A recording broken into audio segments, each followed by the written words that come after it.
We are looking at how to pronounce these words and more confusing vocabulary in English. Stay tuned to the channel to learn more. Innate, 2 syllables.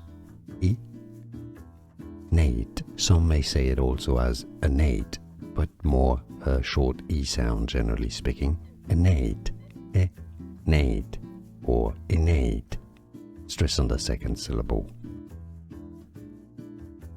We are looking at how to pronounce these words and more confusing vocabulary in English. Stay tuned to the channel to learn more. Innate, 2 syllables. Innate. Some may say it also as innate, but more a short E sound generally speaking. Innate, innate, or innate.